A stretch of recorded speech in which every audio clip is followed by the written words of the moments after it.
Daisy Jail Farm Park, first one of its kind in India, now in Hyderabad. 50% discount on Magic Pass.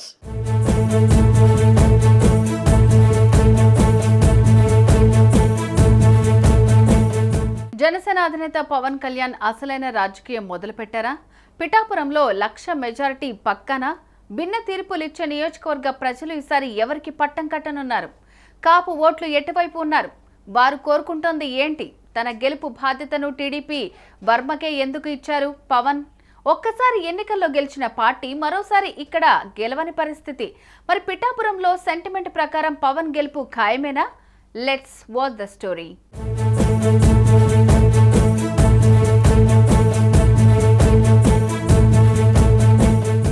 Janasena party పెట్టి దశాబ్దం దాటింది. ఈ 10 ఏళ్లలో ఎన్నో ఆటుపోట్లను ఎదుర్కొంది. అయితే ఈసారి ఎలాగైనా అసెంబ్లీలోకి అడుగు పెట్టడానికి ఆ పార్టీ అధినేత పవన్ కళ్యాణ్ తీవ్రంగా శ్రమిస్తున్నారు. తన మీదున్న విమర్శలకు చెక్ పెట్టాలన్న ప్రయత్నంలో ఉన్నారు. గతంలోలా కాకుండా ఈసారి ఒక్క నియోజకవర్గం నుంచే బరిలోకి దిగారు. పిఠాపురం నియోజకవర్గాన్ని పవన్ ఎంచుకోవటానికి అనేక కారణాలున్నాయి. ఆషామాషిగా దాన్ని ఎంచుకోలేదు. అన్ని రకాలుగా ఆలోచించి అనేకసార్లు సర్వేలు చేయించిన తర్వాతే ఇక్కడి నుంచి బరిలోకి దిగాలని నిర్ణయానికి వచ్చారు.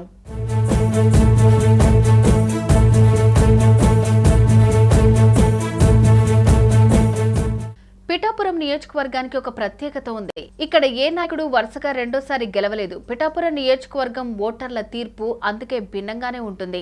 సామాజిక వర్గాల వారీగా ఓటర్లను పరిశీలిస్తే పిఠాపురం నియోజకవర్గంలో కాపు సామాజిక వర్గం ఓటర్లు 90,000 మంది ఉన్నారు. బీసీలు అంతే సంఖ్యలో లేకపోయినా 80,000 మంది వరకు ఉన్నారు. గత ఎన్నికల్లో టీడీపీ జనసేన ఓట్లను కలిపితే 96,000 ఓట్లు వచ్చాయి. గత ఎన్నికల్లో వైసీపీకి 83,000 ఓట్లు వచ్చాయి.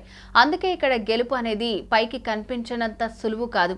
లెక్కలు సమీకరణాలు మారుతూనే ఉంటాయి. అందుకే పవన్ ఇక్కడ ప్రచారాన్ని మొదలుపెట్టారు. అంతేకాదు ఇక్కడ తనకు అత్యంత సన్నిహితులను ఇన్ఛార్జ్ గా నియమించి పార్టీ వ్యవహారాలను చూసుకునేలాగా పవన్ ప్లాన్ చేస్తున్నారు.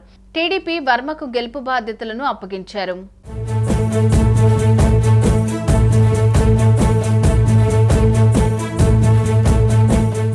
పిఠాపురం ప్రజలు ఒకసారి గెలిపించిన పార్టీని మళ్లీ గెలిపించారు. ఇదే ఇక్కడి సెంటిమెంట్. 2019 ఎన్నికల్లో వైసీపీ ఇక్కడి నుంచి గెలిచింది. ఈసారి ఈ సెంటిమెంట్ తోనే పవన్ గెలుస్తారని చెప్తున్నారు. పిఠాపురాన్ని ఇప్పటివరకు 14 మంది ఎమ్మెల్యేలు పాలించారు. 1952లో సిపిఐ అభ్యర్థిగా ఆర్వి జగ్గారావు గెలిచారు. 1955లో ప్రజా పార్టీ తరపున వాడ్రేవు గోపాలకృష్ణ ఎన్నికయ్యారు. 1960లో జరిగిన ఉప ఎన్నికల్లో కాపు నేత పేకేటి తమ్మరాజు ప్రజా పార్టీ నుంచి గెలిచారు. 1962లో రావు భవన్న కాంగ్రెస్ నుంచి పోటీ చేసి విజయం సాధించారు. 1967, 1972లో కాంగ్రెస్ అభ్యర్థిగా యాళ్ల సూర్యనారాయణమూర్తి ఎన్నికయ్యారు. 1978లో కాంగ్రెస్ నుంచి కొప్పన మోహన్ రావు గెలిచారు. 1983, 85లో టీడీపీ అభ్యర్థి వెన్న నాగేశ్వరరావు విజయం సాధించారు. 1989లో కాంగ్రెస్ అభ్యర్థి కొప్పన మోహన్ రావు గెలిచారు. 1994లో టీడీపీ నుంచి వెన్న నాగేశ్వరరావు ఎన్నికయ్యారు.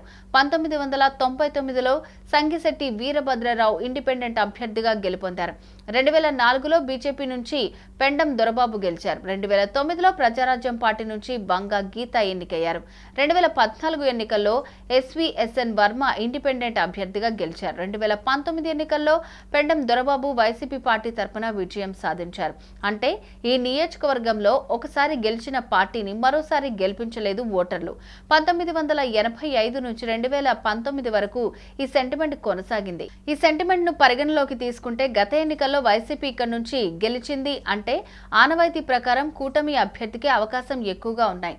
అయితే ఇక్కడ ఓ మెలిక కూడా ఉంది. ఏంటంటే ఈసారి వైసీపీ అభ్యర్థి పోటీలో ఉన్న అభ్యర్థిని మాత్రం మార్చారు. దీంతో సెంటిమెంట్ పనిచేస్తుందా లేదా అన్నది కూడా ఆసక్తికరంగా మారింది.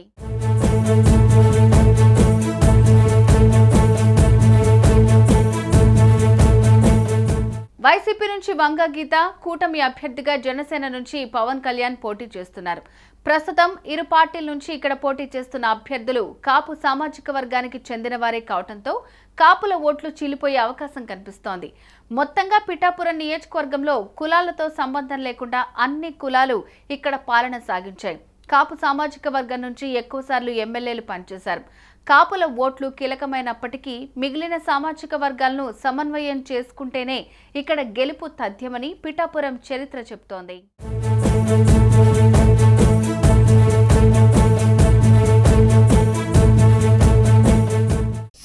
టీవీలో మీ పర్సనల్ అండ్ బిజినెస్ ప్రమోషన్స్ కోసం కింది నెంబర్కి కాంటాక్ట్ చేయండి.